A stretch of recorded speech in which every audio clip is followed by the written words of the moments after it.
নমস্কার বন্ধুরা, অতসী সহজ রান্নাঘরে আরও একটা নতুন রেসিপিতে সবাইকে স্বাগত। আজকের আমি তোমাদের সাথে শেয়ার করব চিকেন পকোড়ার রেসিপি। খুব সহজভাবে বাড়িতেই চিকেন পকোড়া বানানো হয়ে যায়।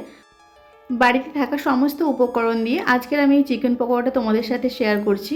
আশা করি আজকের রেসিপিটা তোমাদের ভালো লাগবে। দেখে নেওয়া যাক আজকের আমার এই সহজ রেসিপিটি।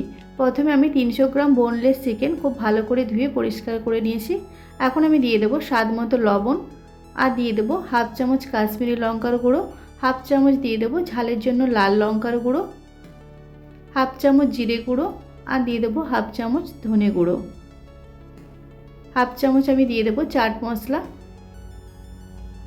গোলমরিচের গুঁড়ো আমি এখানে 1 চামচ দিয়ে দেবো, 2 চামচ আমি টক দই ফেটিয়ে রেখেছিলাম সেই টক দইটা আমি দিয়ে দেবো। তোমরা টক দইয়ের পরিবর্তে এখানে 1 চামচ লেবুর রসও ব্যবহার করতে পারো। এখন আমি দিয়ে দেবো 2 চামচ সাদা তেল। এই সব কিছু দিয়ে খুব ভালো করে আমি চিকেনটা ম্যারিনেট করে রেখে দেবো 30 মিনিটের জন্য। তোমরা চাইলে এখানে 1 ঘন্টাও চিকেনটা ম্যারিনেট করে রাখতে পারো। চিকেনটা খুব ভালো করে আমি ম্যারিনেট করে নিয়েছি। এখন আমি 30 মিনিটের জন্য আমি ঢাকা দিয়ে রেখে দেবো। 30 মিনিট পর আমি তোমাদের দেখাচ্ছি চিকেনটা। এখানে আরও কিছু উপকরণ অ্যাড করতে হবে। এখন আমি দিয়ে দেবো 1 চামচ গ্রেট করা আদা আর রসুন। তোমরা চাইলে এখানে আদা রসুনটা পেস্ট করেও দিতে পারো। এখন দিয়ে দেবো ঝালের জন্য কাঁচা লঙ্কা। আমি এখানে 2টো কাঁচা লঙ্কা আমি কুচিয়ে দিয়েছি। আর দিয়ে দেবো পেঁয়াজ কুচি। আমি এখানে একটা গোটা পেঁয়াজ আমি কুচিয়ে দিয়েছি পরিমাণ মতো ধনেপাতা। এই সব কিছু দিয়েও খুব ভালো করে চিকেনের সাথে মিশিয়ে নিতে হবে। খুব ভালো করে পেঁয়াজ, আদা, রসুন আর ধনেপাতা দিয়ে ভালো করে চিকেনের সাথে ম্যারিনেট করে নিতে হবে। ম্যারিনেট করা হয়ে গেলে আমি দিয়ে দেবো কর্নফ্লাওয়ার। এখানে আমি 3 চামচ কর্নফ্লাওয়ার দিয়ে দেবো।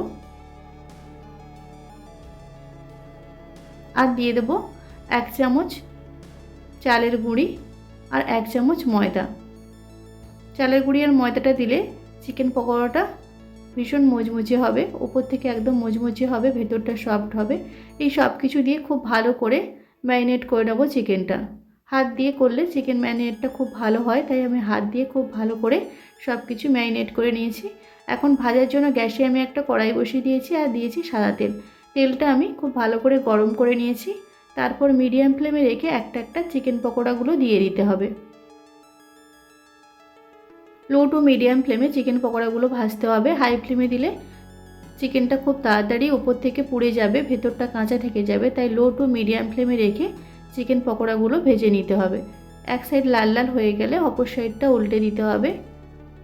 এরকম উল্টে পাল্টে লাল লাল করে চিকেনগুলোকে ভেজে নিতে হবে। তাহলেই একদম পারফেক্টভাবে রেডি হয়ে যাবে চিকেন পকোড়া।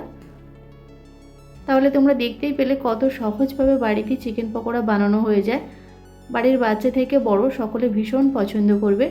আর বাইরে রেস্টুরেন্টে বা দোকান থেকে না কিনে খুব সহজভাবে তোমরা বাড়িতে এটা বানিয়ে নিতে পারবে। এইভাবে সমস্ত চিকেন পকোড়াগুলো আমি ভেজে নামিয়ে নেব। দেখো আমি একটা প্লেটে সার্ভ করে নিয়েছি।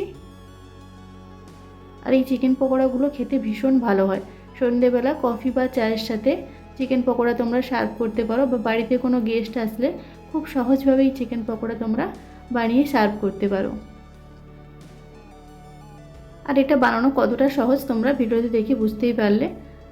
আশা করি আজকের ভিডিওটা তোমাদের ভালো লেগেছে। যদি ভালো লাগে তাহলে অবশ্যই একটা লাইক করে দেবে আর কমেন্ট করে জানাবে কেমন হয়েছে।